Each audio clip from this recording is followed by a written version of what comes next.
Hello guys, one second welcome to our YouTube channel knowledge mentor. Guys, तो आज की इस लेक्चर वीडियो में हम पढ़ने वाले हैं इलेक्ट्रिक चार्ज के बारे में, जो कि क्लास 12th फिजिक्स के chapter 1 that is electric charges and fields का एक टॉपिक है। साथ ही साथ हम कवर करने वाले हैं प्रॉपर्टीज़ ऑफ इलेक्ट्रिक चार्ज को भी। तो चलिए शुरू करते हैं।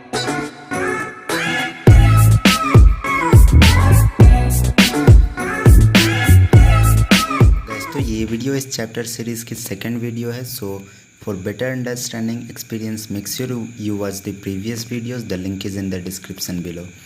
गाइस, तो हमारा ये जो डिस्कवरी एक हुआ था 600 BC के अराउंड इन ग्रीक, जो कि मिलेटस ने किया था। और उसमें उन्होंने ये पाया था कि जब एम्बर को किसी भी ऊल या सिल्क क्लॉथ से रब किया जाता है, उसे उसमें जो है सो रगड़ा जाता है, तो उसमें एक एबिलिटी, एम्बर में एक एबिलिटी आ जाती है कि वो किसी भी लाइट ऑब्जेक्ट को अपनी ओर अट्रैक्ट करता है। उसमें एक ऐसा प्रॉपर्टी आ जाता है जिसके कारण कि वो किसी भी लाइट ऑब्जेक्ट को अपनी ओर अट्रैक्ट कर सकता है। और इसी एक डिस्कवरी से जो है सो आज जो हम जिस प्रकार से इलेक्ट्रॉन को जानते हैं, वो इसका एक बेसिक फॉर्म था, वो इसका एक जो है सो प्रिमिटिव एरा था इलेक्ट्रॉन के डिस्कवरी का। और कहीं ना कहीं इसी कारण आज हम इलेक्ट्रॉन को इतने अच्छे से जानते हैं। तो आगे हमारा electricity is coined from the Greek word electron meaning amber. तो हमारा ये जो वर्ड है इलेक्ट्रिसिटी, ये भी कहाँ से पाया गया है? ग्रीक वर्ड से उठाया गया है, जिसका कि मीनिंग होता है एम्बर। और ये देखिएगा, ध्यान में रखिएगा कि ये इलेक्ट्रॉन जो है अलग है। इलेक्ट्रॉन है ये, इसका स्पेलिंग है ELEKTRON। So make sure you don't get confused. और आगे हमारा इलेक्ट्रिफिकेशन। तो इलेक्ट्रिफिकेशंस आर ऑफ टू टाइप्स, ठीक है। तो उसमें एक ये भी प्रॉपर्टीज़ भी है इलेक्ट्रिक चार्ज का, that like charges repel each other और unlike charges attract each other. ये हम बहुत पहले से भी जानते हैं। और the property which differentiates the two kinds of charge called polarity of charge. तो इसे हम समझते हैं इस तरह से कि एक जो डिफ्रेंशिएट करती है किसी भी चार्ज को कि दैट इट इज़ पॉजिटिव और नेगेटिव, तो वो क्या कहलाती है? Polarity of charge. और जैसे कि कोई चार्ज है, वो अगर नेगेटिव चार्ज है तो उसे हम कहेंगे नेगेटिव पोलैरिटी वाली चार्ज। और अगर कोई चार्ज पॉजिटिव है तो उसे हम कह सकते हैं positive polarity, charge with positive polarity. अब आगे बढ़ते तो यहाँ एक नोट है हमारा, that the charge acquired by rubbing are lost when the charged bodies are brought in contact. तो इसे समझना बहुत इंपॉर्टेंट है कि जब भी हम किसी दो बॉडी को रब करके आपस में उसे चार्ज करते हैं, तो और अगर थोड़ी देर के बाद हम उस दोनों बॉडी को आपस में जो है सो टच करते हैं, आपस में उसे कांटेक्ट में लाते हैं, तो उन दोनों का जो चार्ज है वो ख़त्म हो जाता है। तो इससे हम कुछ इस तरह से समझते हैं। आइए, तो मान के चलिए कि हमारे ये दो बॉडी है, जिससे कि हम लोगों ने जो है सो रब करके इसमें चार्ज जनरेट कर दिया है। और मान के चलते हैं ये हमारा जो है सो चार्ज बॉडी है। और जैसे ही हम इसे आसपास लाएंगे तो चार्ज्ड किसी भी बॉडी के चार्ज्ड हो जाने का क्या मतलब होता है कि नंबर ऑफ़ प्रोटॉन्स और नंबर ऑफ़ इलेक्ट्रॉन्स इक्वल नहीं रह जाते हैं। और अगर ऐसा होगा, मान के चलिए इसमें इलेक्ट्रॉन की नंबर ऑफ़ इलेक्ट्रॉन्स अधिक थे, तो ये नेगेटिव चार्जेस पे अधिक था और पॉजिटिव कम था, तो ये हमारा जो हो गया था, ये हो गया था नेगेटिवली चार्ज पार्टिकल्स। और ये किसी कारण से मान के चलिए पॉजिटिवली चार्ज पार्टिकल होगा। और जब हम इन दोनों पार्टिकल्स को पास में लाते हैं तो क्या होता है, इसका जो नेगेटिव पोलैरिटी होता है, ये इस बॉडी का ये पार्ट नेगेटिव पोलैरिटी की तरह बिहेव करता है, और इस बॉडी का ये पार्ट पॉजिटिव पोलैरिटी का बिहेव करता है। और ये दोनों आपस में एक दूसरे को अट्रैक्ट करते हैं और चार्जेस को, एक्स्ट्रा चार्जेस को फिर से कैंसिल करके इन दोनों बॉडी को न्यूट्रल बना देते हैं। तो इस तरह जो भी चार्ज थे वो दोनों जो है सो एक्वायर्ड जो थे हमारे रबिंग के द्वारा, वो दोनों ख़त्म हो जाते हैं, वो दोनों लॉस्ट हो जाते हैं। आगे अब हम देखते हैं कि charges were named as negative and positive by American scientist Benjamin Franklin. तो इसे भी याद रखना, ये भी एग्ज़ाम में पूछा जा सकता है कि चार्ज को जो है सो किसने नाम दिया था। अब हम चलते हैं चार्ज की प्रॉपर्टीज़ की ओर।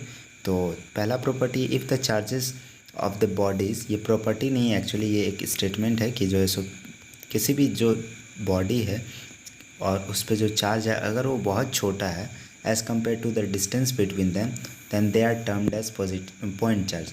तो ये जो पॉइंट चार्ज हम बेसिकली यूज़ करते हैं, ये एक्सपेरिमेंट के लिए यूज़ किया जाता है। और इसे हमेशा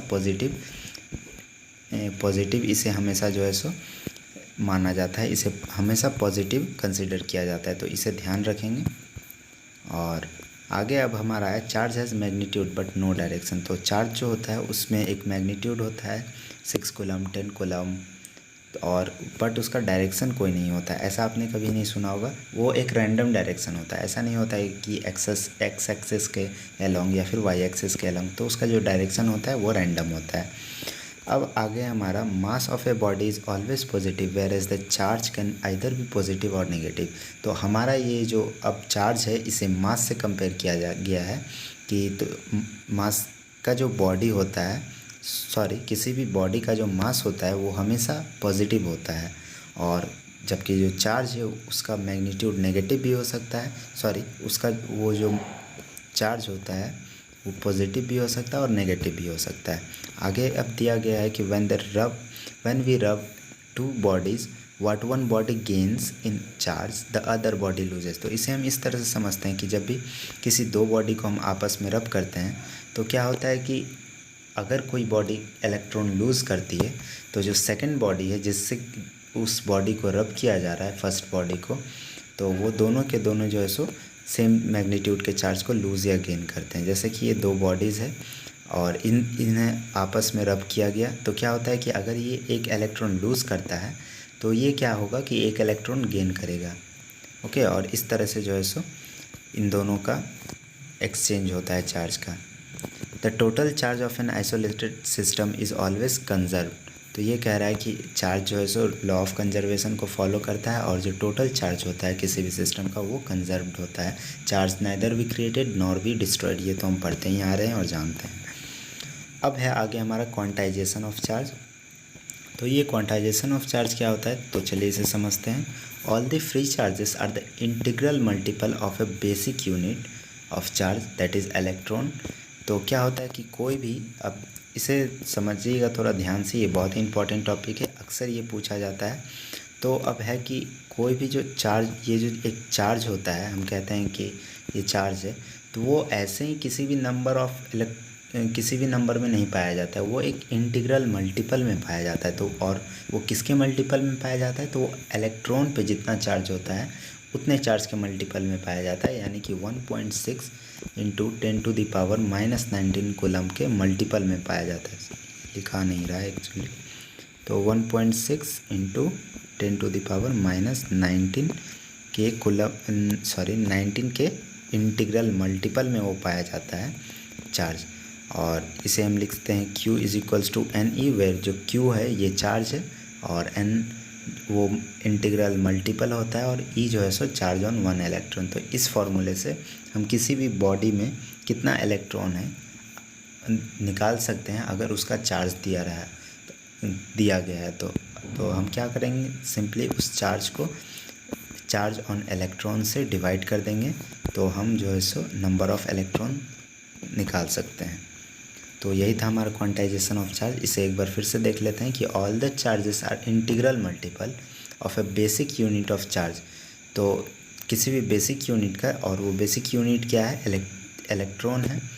तो एक इलेक्ट्रॉन पे जितना चार्ज होता है उतना ही चार्ज हम एक बार में एट अ टाइम ट्रांसफ़र कर सकते हैं, गेन कर सकते हैं या लूज़ कर सकते हैं। और इसे हम इस तरह से भी समझ सकते हैं कि मान के चलिए कि आपको बिस्किट खाना होता है, तो आप क्या करते हैं, दुकान में जाके बोलते हैं क्या कि भैया हमें 2 बिस्किट दे दो, 2 पीस बिस्किट दे दो, नहीं ना, आप क्या करते हैं कि सीधा पैकेट मंगाते हैं। तो अगर आप मान के चलिए कि आपने एक पैकेट बिस्किट मंगाया और उसमें 6 बिस्किट थे, तो अगर आपको जो है सो अच्छा लगा तो आप चाहेंगे कि हम और खाएं, तो आप क्या करते हैं, वापस से आप दुकान जाते हैं और आप क्या करते हैं, एक और पैकेट मांग के लाते हैं। ऐसा करते हैं क्या कि आप मांगते हैं कि अंकल हमें जो है सो आप 2 एक्स्ट्रा निकाल के दे दो पैकेट से बिस्किट, तो ऐसा तो नहीं करते हैं, और वो देंगे भी नहीं अगर आप ऐसा करते भी हैं तो इसी तरह हम जब भी बिस्किट खाना हो तो हम उसे एक पूरा पैकेट खरीदते हैं। ओके, तो हमें पूरा पैकेट लेना पड़ता है। उसी तरह से हमें जब भी चार्ज को जो है सो ट्रांसफ़र करना होता है, गेन होता है जब भी चार्ज, या लूज़ होता है चार्ज, तो वो एक इंटीग्रल मल्टीपल में होता है। तो और वो इंटीग्रल किसके मल्टीपल में होता है, तो उतने चार्ज एक बार में लूज़ या गेन किया जा सकता है जितना कि एक इलेक्ट्रॉन पे चार्ज होता है। अब इलेक्ट्रॉन पे चार्ज हम जानते हैं 1.6 इंटू 10⁻⁻19 कूलम का चार्ज होता है, तो उतना ही चार्ज हम जो है सो लूज़ या गेन करते हैं। अब इसके यूनिट्स के ऊपर एक नज़र डाल लेते हैं। तो ऐसा unit of charge is coulomb and it is denoted by C. तो हम ये जानते आ रहे हैं कि यूनिट का जो चार्ज का जो ऐसा यूनिट होता है वो कूलम्ब होता है और उसे हम सी से रिप्रेजेंट करते हैं। तो यहाँ एक इम्पॉर्टेंट पॉइंट ये है कि जब भी हम किसी ऐसा यूनिट को लिखते हैं तो उसका नाम जो होता है कूलम्ब, उसका हम फर्स्ट लेटर को स्मॉल में लिखेंगे और उसका जो रिप्रेजेंटेशन होता है उसे हम कैपिटल लेटर से लिखते हैं। तो ये हर जगह फॉलो किया जाता है। न्यूटन भी आप देखे होंगे कि NEWTON लिखा जाता है, जिसमें कि N स्मॉल रहता है और इसका जो साइन होता है वो होता है N capital N। Okay, represent किया जाता है उसे कैपिटल N से। उसी तरह से यहाँ जो है सो कूलम्ब का जो C है वो स्मॉल होगा और उसे जो रिप्रेजेंट करने वाला C है वो कैपिटल होगा। अब यहाँ 1 कूलम्ब ऑफ चार्ज को डिफाइन किया गया है। तो 1 coulomb of charge is the charge flowing through a wire in 1 second if the current is 1 ampere. So guys, तो आगे हमारा to electrify a neutral body we need to add और remove 1 kind of charge. तो कहने का ये मतलब है कि अगर कोई न्यूट्रल बॉडी है और उसमें number of electrons is equals to number of protons है, तो अब हम अगर इस बॉडी को पॉजिटिवली चार्ज बॉडी बनाना चाहते हैं तो हम सिंपली इस बॉडी में से एक इलेक्ट्रॉन को रिमूव कर देंगे और इस प्रोसेस से क्या होगा कि number of protons now will be greater than number of electrons और इस तरह से ये एक पॉजिटिवली चार्ज बॉडी बन जाएगी। अब अगर आगे हम देखते हैं, अगर इसी बॉडी को नेगेटिवली चार्ज बॉडी बनाना है तो क्या करेंगे, सिंपली इस न्यूट्रल बॉडी में एक इलेक्ट्रॉन को ऐड कर देंगे। इससे होगा ये number of electrons now will be greater than number of protons और इस तरह से ये बॉडी नेगेटिवली चार्ज्ड बॉडी की तरह बिहेव करेगी। अब आगे हमारा इम्पॉर्टेंट कन्वर्जन्स जो कि बहुत यूज़ आते हैं हमारे in order to solve numericals, जिसमें है 1 micro coulomb is equals to 10⁻⁻6 coulomb, 1 milli coulomb is equals to 10⁻³ coulomb, साथ ही साथ 1 nano coulomb is equals to 10⁻⁻9 coulomb. साथ ही मैंने यहाँ पे इलेक्ट्रॉन की वैल्यू भी पुट कर दी है, दैट इज़ 1.6 इंटू 10⁻⁻19 कूलम। ये सो गाइस, तो आज के लिए बस इतना ही। Till then keep learning and stay safe. मिलते हैं अगले टॉपिक की एक नई वीडियो के साथ। अगर आपको ये वीडियो अच्छा लगे तो लाइक ज़रूर करें और अपने दोस्तों के भी साथ शेयर करें। और अगर आपको ये नोट्स के PDF चाहिए तो you can download from the link given in the description below. So thank you.